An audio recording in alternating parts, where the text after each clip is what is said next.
বিপিএলকে আরো আন্তর্জাতিক মানে নিয়ে যেতে বড় পদক্ষেপ নিয়েছে বাংলাদেশ ক্রিকেট বোর্ড। গতকাল বিসিবির অফিসিয়াল ফেসবুক পেজে ঘোষণা করা হয়েছে আসন্ন মৌসুমের টুর্নামেন্টের অফিসিয়াল সঞ্চালক হিসেবে দায়িত্ব পালন করবেন ভারতের রিধিমা পাঠক এবং পাকিস্তানের জয়নব আব্বাস। বাংলাদেশ প্রিমিয়ার লিগের সম্প্রচার মান নিয়ে বছরের পর বছর সমালোচনা হয়েছে। ব্রডকাস্টের দুর্বলতা, ধারাভাষ্যের মানহীনতা সবসময়ই আলোচনায় থেকেছে। কিন্তু 2026 বিপিএল এ পুরনো গ্লানি ভুলে নতুন করে ঘুরে দাঁড়াতে চায় ক্রিকেট বোর্ড। তার এই ধারাবাহিকতায় বিশ্বজুড়ে ফ্রাঞ্চাইজি ক্রিকেটের জনপ্রিয় এই দুজন সঞ্চালককে নিয়োগ দিয়েছে বিসিবি।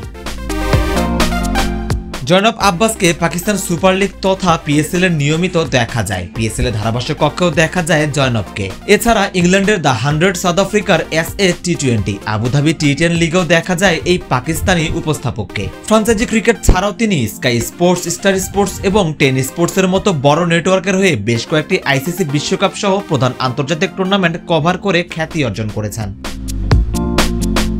অন্যদিকে আইপিএল এর নিয়মিত মুখ রিধিমা পাঠক। এছাড়া IL T20তেও উপস্থাপনা করতে দেখা যায় ভারতীয় এই নারী সঞ্চালককে। তিনি স্টার স্পোর্টস এর মতন বড় স্পোর্টস নেটওয়ার্কের সাথেও যুক্ত আছেন এবং আইসিসি বিশ্বকাপ ও টোকিও অলিম্পিকের মতো আন্তর্জাতিক ইভেন্টও কাভার করেছেন।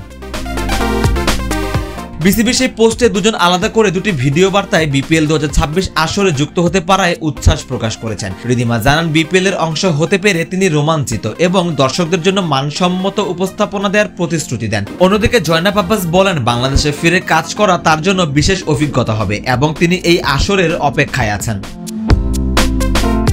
ধারাভাষ্য প্যানেলও এবার চমক রেখেছে ক্রিকেট বোর্ড। দেশ বিদেশের পরিচিত মুখ দেখা যাবে। ইতিমধ্যেই পাকিস্তানের সাবেক ক্রিকেটার রমিজ রাজা ও ইংল্যান্ডের কিংবদন্তি ড্যারেন গফের অংশগ্রহণ নিশ্চিত হয়েছে। IL T20 শেষে 5 জানুয়ারি বিপিএল এ যোগ দেওয়ার কথা রয়েছে মার্ক নিকোলাসের। প্রথমবারের মতো বিপিএল এ ধারাভাষ্য দিতে আসছেন ওয়াকার ইউনুসও। এছাড়াও পারভেজ মাহরুফ, অস্ট্রেলিয়ার জেমি কক্স এবং ওয়েস্ট ইন্ডিজের স্যামুয়েল বাদ্রিকেও দেখা যাবে ধারাভাষ্য কক্ষে।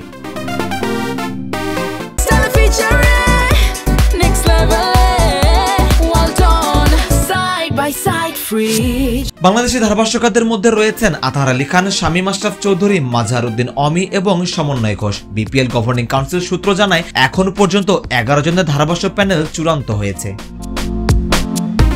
34 ম্যাচের বিপিএল শুরু হবে সিলেট পর্ব দিয়ে। সিলেট ও চট্টগ্রামের সমান 12টি করে ম্যাচ অনুষ্ঠিত হবে। গ্রুপ পর্বের বাকি 10 ম্যাচ এলিমিনেটর, কোয়ালিফায়ার ও ফাইনাল হবে ঢাকার মিরপুর শেরেবাংলা জাতীয় ক্রিকেট স্টেডিয়ামে। 24 ডিসেম্বর ঢাকায় উদ্বোধনী অনুষ্ঠান হওয়ার কথা রয়েছে, আর ফাইনাল অনুষ্ঠিত হবে 23 জানুয়ারি। সরওয়ার সেতু, ক্রিকেট 97।